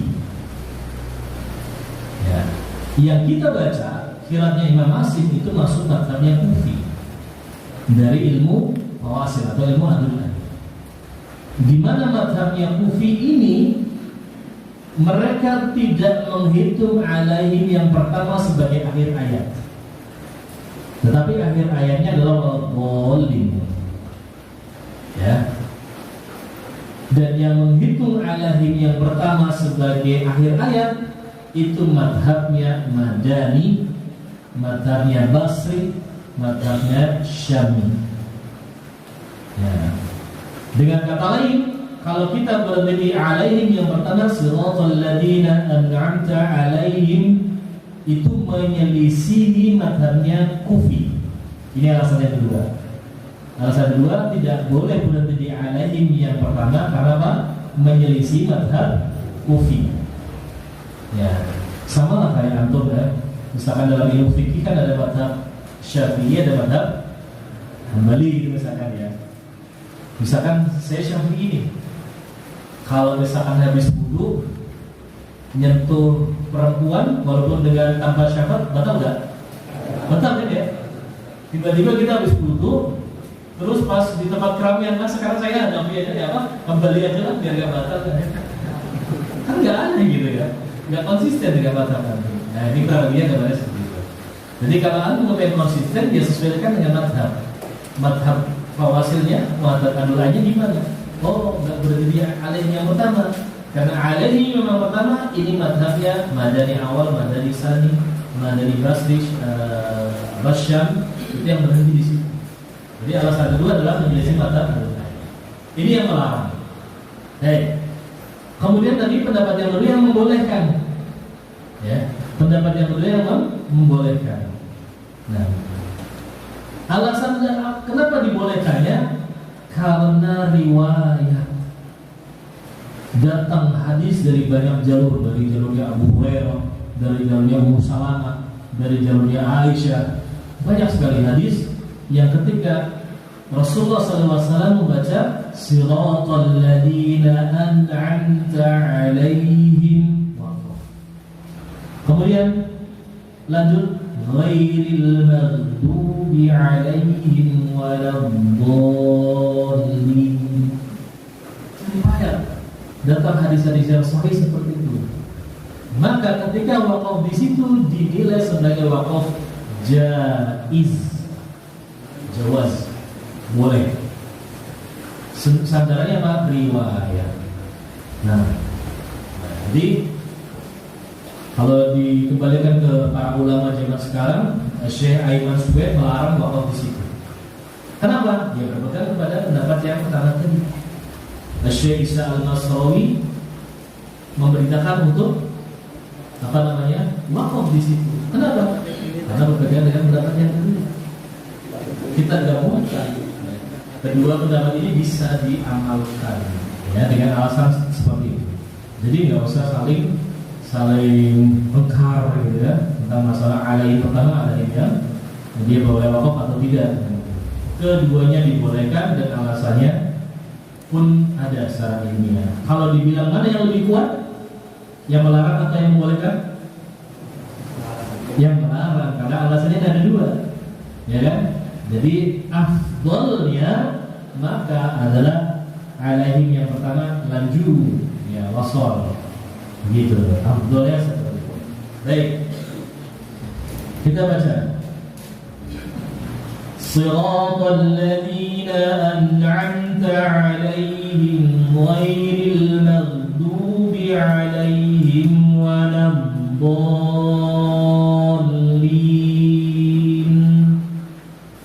Siratal ladzina an'amta 'alaihim ghairil maghdubi 'alaihim waladdallin.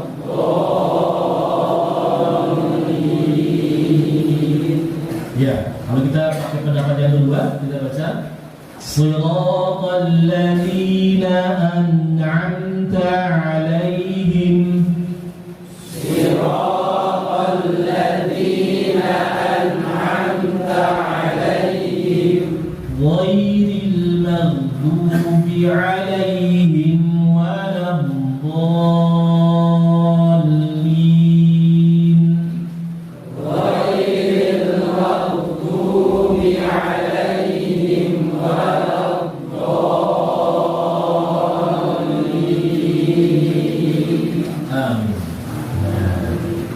Baik, nah sekarang bagaimana cara membaca surat Al-Fatihah dari awal sampai akhir? Ya, bagaimana cara membaca surat Al-Fatihah yang terbaik dari awal sampai akhir? Jawabnya ada dua pilihan. Ya, yang pertama pilihan terbaik dari sisi makna, yang kedua pilihan terbaik dari sisi riwayat. Ya, kalau dari sisi makna maka perhatikan. Ada ayat-ayat yang bagusnya diwasol, ada ayat-ayat yang bagusnya tidak diwasolkan. Nah, kita baca yang terbaik dari sisi makna. Ya, kita baca. Bismillahirrahmanirrahim. Bismillahirrahmanirrahim. Ini bagusnya berhenti. Karena wakaf di sini wakafnya sudah tam. Sudah tam. Iya. Jadi nggak usah diwasal. Alhamdulillah. Bagusnya berhenti. Ini kalau terbaik dari sisi makna. Baik, kita lanjut. Alhamdulillahi Rabbil Alamin Ar-Rahmanir Rahim Maliki Yaumiddin. Silakan. Alhamdulillahi Rabbil Alamin Ar-Rahmanir Rahim Maliki Yaumiddin. Ya, kalau antum pengen nyambung, ini yang disambung. Jadi Alhamdulillahi Rabbil Alamin disambung ke Ar-Rahmanir Rahim. Kenapa? Coba perhatikan harokatnya. Ar-Rahmani itu jar, huruf majrur ya.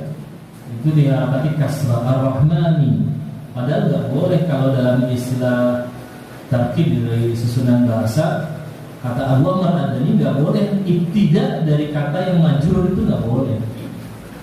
Ya, ini buruk gitu. Nah, sebab majrurnya apa? Sebabnya dia kasrah karena dia masih punya terkait pada lafaz Rabbi. Lillahi Rabbi, ini badal ya. Ar-Rahman badal Rabbi. Nah, atau na'at bisa juga.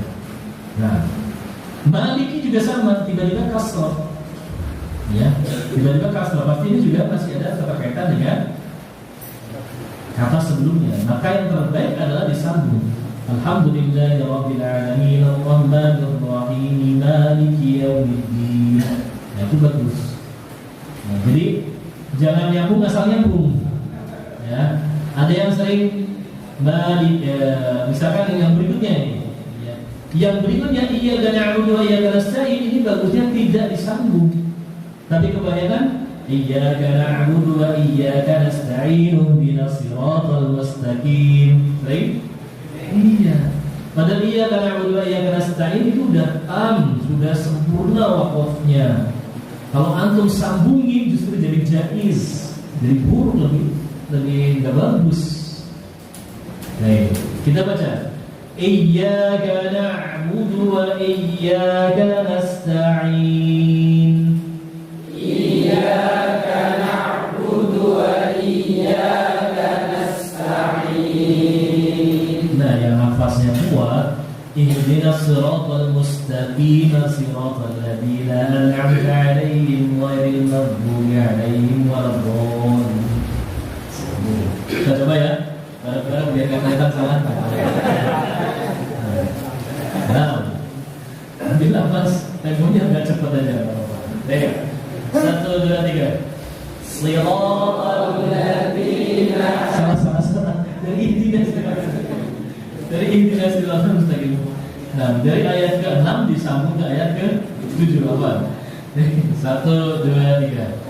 Ihdinas siratal mustaqim siratal ladzina an'amta 'alaihim ghairil maghdubi 'alaihim waladdallin.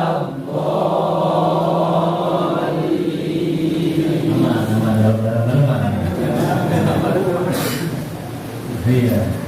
Nah, itu kalau antum mau membaca suratul Fatihah terbaik dari sisi makna, cara nyambungnya kayak gitu.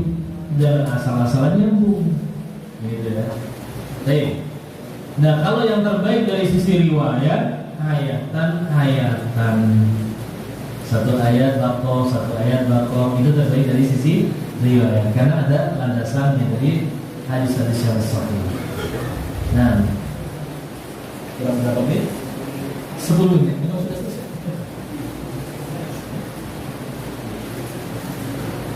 Oh iya, ini kita sudah. Saya barakallahu fikum ya. Jadi itu sedikit yang bisa kita sampaikan. Jadi kalau untuk membaca surat Al-Fatihah terbaik dari sisi riwayat, ayatan-ayatan yang dari kita baca. Kalau yang terbaik dari sisi makna, ya perhatikan makom dan ibtidainya. Kurang lebih seperti itu. Kita masih ada waktu kurang lebih 10 menit untuk tanya jawab. Telepon dulu, langsung angkat tangan saja. Nah, betul. Tadi itu katanya kaitan dengan istilah itu tidak masuk ayat pertama dari surat Al-Fatihah. Kita membaca ayat kemarin itu makna panjang itu cara Quran. Banyak panjang? Cara Quran. Iya. Iya. Iya. Jadi kalau seorang yang membaca surat Al-Fatihah tanpa basmalah bukan mensirkan basmalah ya, tidak membaca basmalah sama sekali, berarti dia sedang membaca qiraatnya Ahlul Madinah, Ahlul Basrah, dan Ahlul Syam. Milih salah satu. Bukan Kufah, bukan Makkah. Nah, diantaranya Ahlul Madinah baca di Malik Yaumiddin itu dengan memedikan alifnya. Begitu. Kalau misalkan dia baca dengan tetap memanjangkan alif, ya, misalkan tadi Allahu Akbar, Alhamdulillahirabbil alamin, Arrahmanir Rahim, Maliki Yaumiddin. Kita dulu, ya. Nanti pada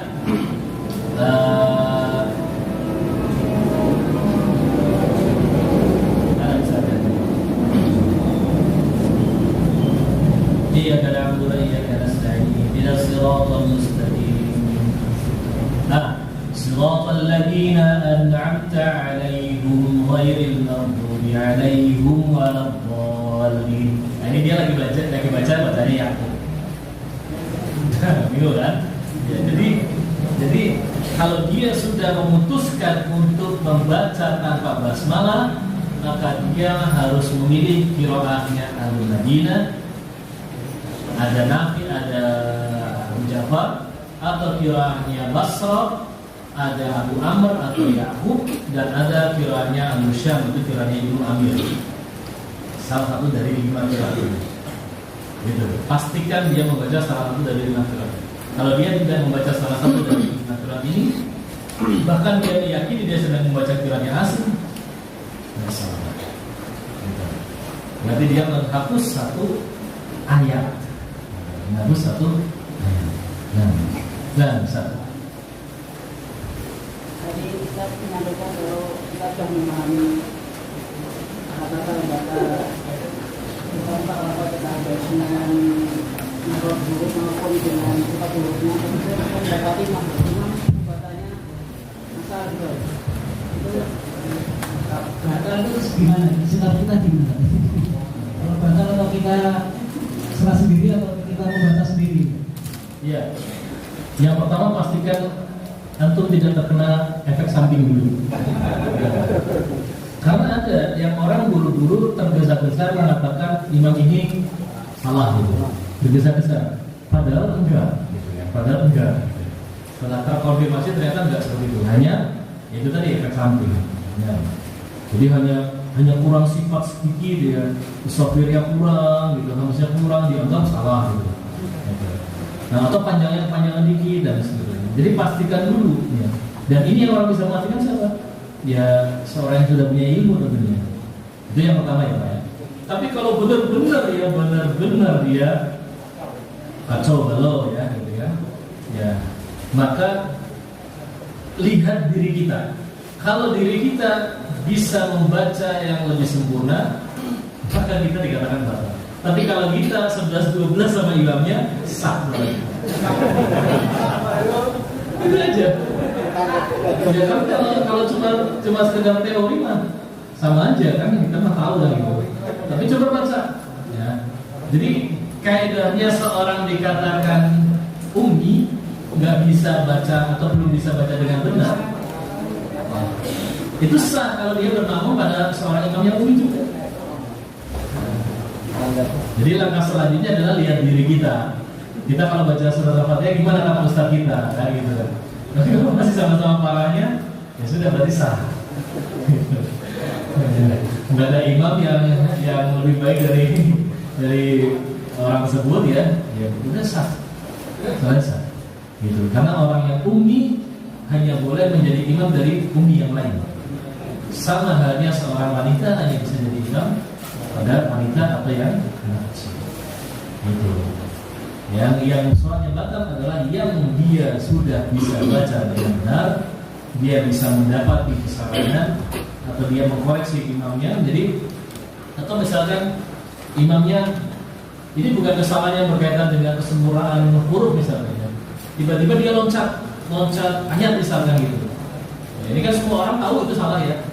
Terus imam di belakang membenarkan ya. Kamu misalkan Allahu Akbar, alhamdulillahirabbil alamin, maliki yaumiddin, yang misalkan itu. Misalkan Bapak Ar-Rahmanir Rahim kan, ada betul. Tapi ternyata imamnya 12 terus. Nah, itu baru semua imam itu salah.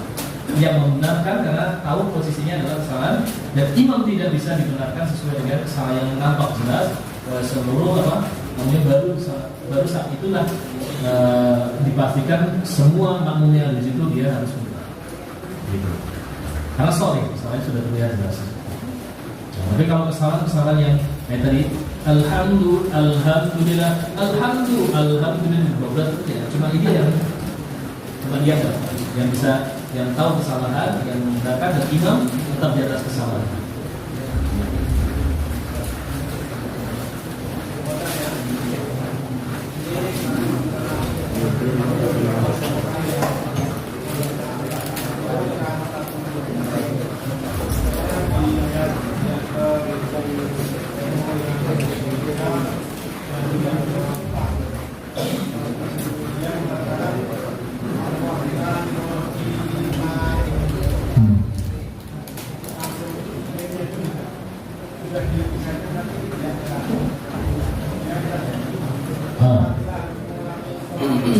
Iya, nah, ya itu sama jawabannya seperti yang tadi ya. Jadi kalau sudah diingatkannya dalam sholat atau luar sholat? Di luar sholat. Terus besok nggak begitu lagi.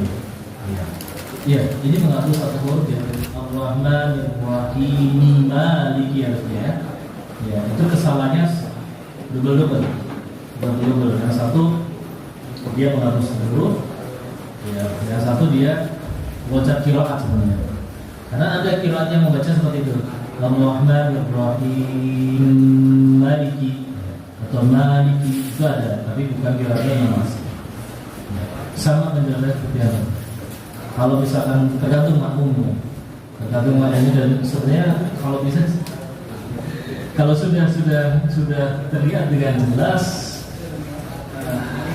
punya kewajiban di luar sholat, apalagi sudah bisa diajak ngobrol, ya kan sekarang susah kalau misalkan tinggal diajak ngobrol gitu kan.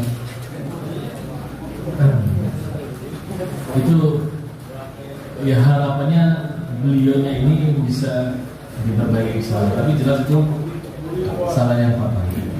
Nah, yang bisa merusak sholat kita. Itu selamatkan sholat kita. Selamatkan sholat. Gimana cara menyelamatkannya? Hah? Gimana cara mufaraqahnya? Ya. Bisa dengan niat. Kalau masih dalam jamaah, imam tiba-tiba langsung Allahu Akbar, alhamdulillahirabbil alamin. Udah langsung. Nah, sudah kita niatkan mufaraqah. Ya. Masih berdiri di situ, tetapi sudah meniatkan untuk sholat munfarid. Ya. Kita sudah tidak berimam, tidak mengikuti bacaan imam, kita baca sendiri. Ya. Tidak terikat dengan gerakannya imam. Walaupun kita pas-paske lah ya, nggak menimbulkan fitnah. Nah, itu lebih selamat. Nah, yang parah itu kalau sholat Jumat, ya itu yang parah itu ya. Ini musibahnya sih, nggak mungkin seperti itu. Nah, saya mau tanya tentang waktu membaca Bismillahi itu di berhenti itu kan? Bismillahi Rabbil Alamin. Bismillahirrahmanirrahim. Hiroknya itu diberhentikan itu kan? Sama Iyyaka seperti itu. Na'budu wa iyyaka nasta'inu. Maka sah itu kan? Ya tapi ada juga yang baca kayak gitu. Dan di antara alasannya itu wallahualam ya, tapi di antara alasannya mereka khawatir membaca lafaz-lafaz syaitan. Iya. Ada kata mereka ada lafaz-lafaz syaitan di surat Al-Fatihah. Katanya apa? Iyyaka na'budu. Kana itu nama syaitan. Iya. Karena itu ini juga kajian-kajian ini subhanallah viralnya minta ampun ya ustadznya itu. Ya, nanti aku bisa browsing di situ. Ngajarin kayak gitu, ya. Jadi dia mengatakan karena itu nama syaitan. Jadi jangan dibaca kana itu seakan-akan langsung sedang manggil syaitan. Akhirnya diterjemahkan para jamaahnya, oh jadi bacanya iyyaka na'budu wa iyyaka nasta'in gitu. Nah, di antaranya itu.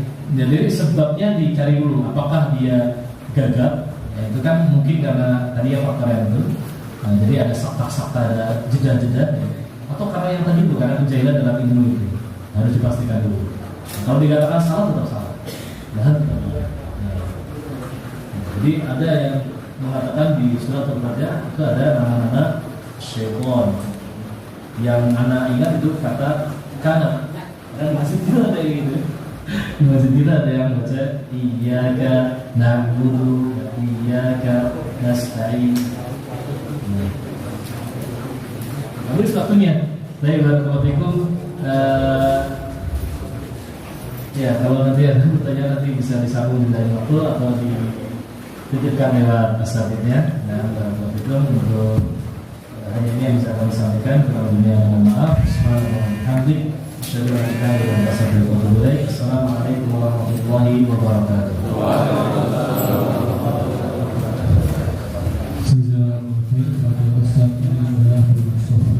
Yang sudah